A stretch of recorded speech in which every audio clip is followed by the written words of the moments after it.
Okay with the speakers speaking? Louder. Louder. A little louder, yeah. Alright. Sorry, we don't have a microphone. Alright, Terry is our next speaker, so welcome Terry. Terry's going to talk about Silverlight. Terry, take it away. Thanks, Andy. Am I yelling loud enough? Back, Peter? Yes, yes? Okay. Alright. I apologize for the ugly brown and green slides. I'm required to use them. You know where you're at. I'm going to be talking about moving some applications into the Silverlight API. As we all know, moving existing applications into a new framework is the easiest thing that anybody can ever do. Real quick, normally we have a whole 10-minute as to who we are. We work for the United States Department of Agriculture. Animal Health Plant Inspection Service, Plant Quarantine, I can't even say it. Plant Protection Quarantine. Well, bugs eat plants. We don't like that. We try to stop it. That's my version. What we're really here to talk about today is some GIS. Currently in DPQ, we have some internal websites that we allow people to do some web mapping on. We are the Western region, which is basically the Mississippi River West, so we have a variety of insect-related programs in 22 states. And this application is used by not only GIS professionals, but everybody else from plant inspectors and managers in various regions throughout the West. So I have a pretty broad audience. We're not trying to put ArcMap on the web. We're trying to put spatial data out there so people can point and go, there, that's where we need to be. That's the trap that got 300 of them last week. How we do this is standard map viewer, and then in the background we have a second application that allows our users to actually configure what they want to see.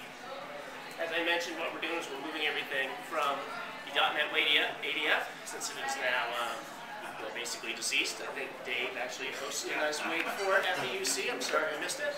But what we really are interested in preserving the information and the effort that we put into this configuration site that makes it easy for people to do what they need to do. This configuration app basically just a simple ASP AJAX page. Give your application a name, pick a bunch of services that you want to see. If you need security, you can list out the users that you want access to it. And it all just gets shoved out in the SQL Server, which is great, easy enough to build a database app. But then we need to get that into our mapping app.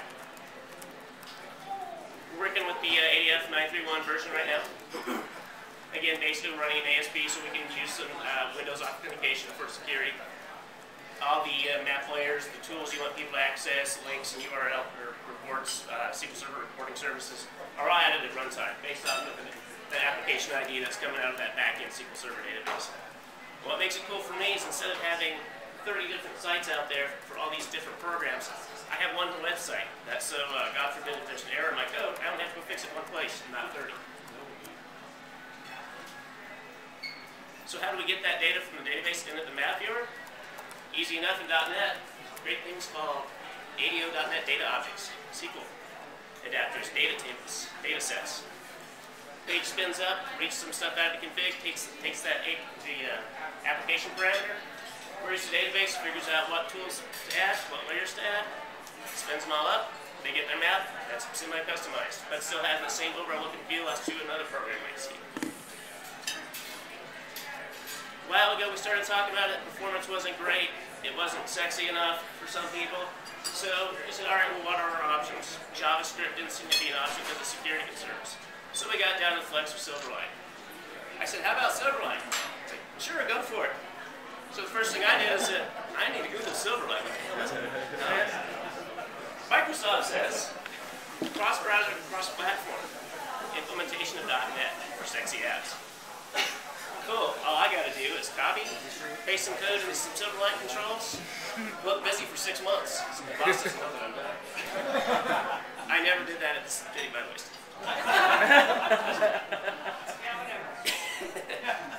Harsh reality check. Silverlight is not the full .NET framework. One of the big things missing is something called system.data.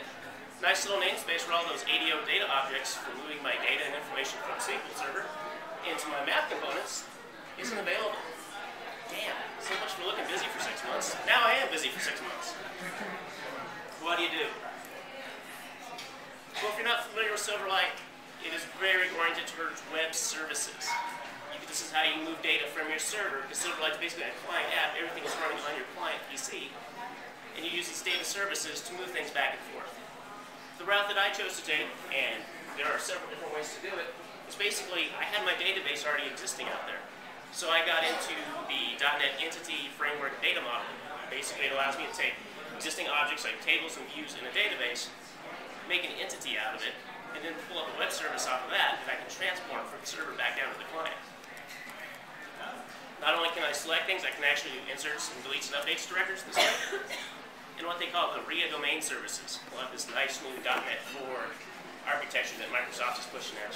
It's basically what allows you to get access to these, what they call context for these services on your client. Which is all great and fine.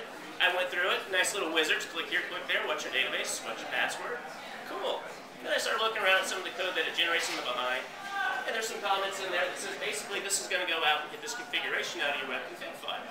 Pulled up my web config file, and what do I see? My username and my password. Not so good. We are not allowed to do such things at PPQ. Every password will be stored in some kind of encrypted manner. So, all right, Google, how do I fix this? Fortunately enough, when the servers, the services, when they spin up, there's a what they call a create object context method that fires, and you can override it. And this again is happening all on the server side, so I can actually go get some more information back out of my web config, decrypt that password that we have in web config, go out, ping my database, and then push it back over to the client.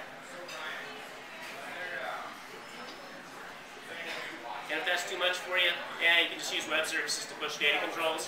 We've got this little Zoom accounting widget. Basically what it does, it fires up, it's just running a simple SQL query.